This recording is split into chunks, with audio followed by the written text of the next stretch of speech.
Okay, so we are now in San Roque, Also known as Cantamu. Cantamu. So dati is Cantamu ang pangalan, ngayon dahil nagbago na San Roque na pinangalan sa kanilang simbahan or sa kanilang patron, which is San Roque. Ayan, so nandito sa San Roque, para kay San Roque matatagpuan yung sa beach, Blue Oasis. Ayan. So dito sa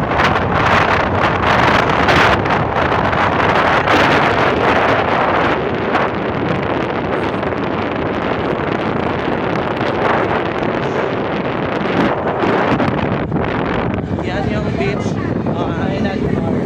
so yan yung beach, San Roque Beach. So dito naman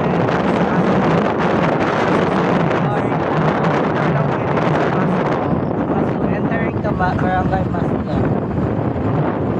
so ang kulang dito guys is street light. Meron tayong street lights This is Maslog, Matapay, Maslog, Matapay. pero hindi pa siya masyadong light tayo ba. Matapay, Maslog.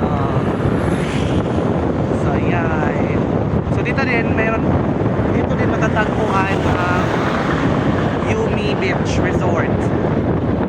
So for as low as 6,000 pesos, meron ka ng isang buong resort.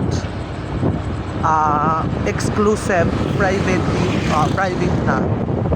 Ayan. So dito yung beach, natin i-flex. Medyo dark siya kasi mabihay.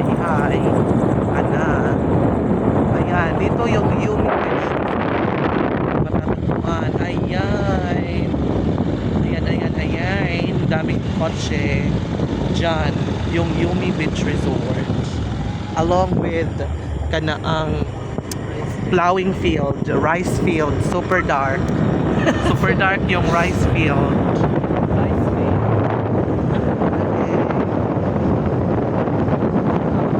Ang cute ng bahay guys, nandun sa rice field. Ayan. We have also swimming pool, public swimming pool. So meron din tayong public swimming pool nandito sa Barangay Maslo. in front of there. Besides, And we have also meron din Larry. tayong Q Larry Beach Homestay. May Maclaro. Dito tayo sa susunod. Okay. Ano ba ibang Maslog. Ayan yung tawag dito. Public swimming pool. Public swimming pool pero may entrance fee na 5 pesos. Sa harap ng Barangay Hall katabi nila. ng simbahan. Okay, go na. Kaya kahaoy. Katabi ng simbahan. Ito naman yung Maslog. Maslog Elementary School. Hello, ma'am. Mami na ako. Isa to.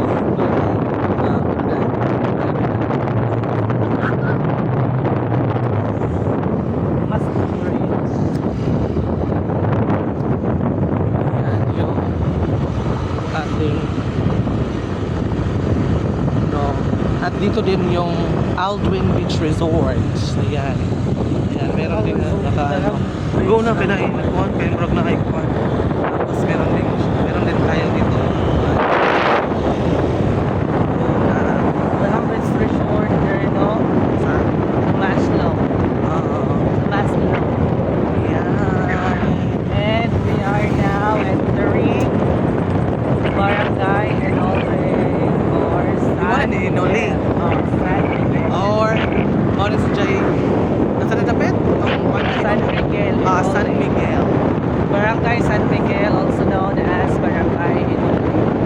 Ayan.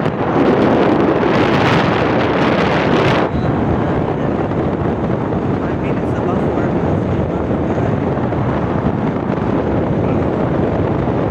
Enole. Sige, ikuan yun.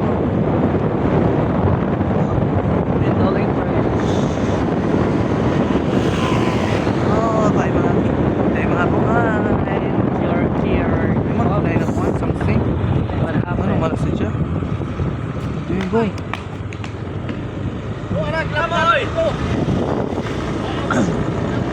Nanangutan na. Okay.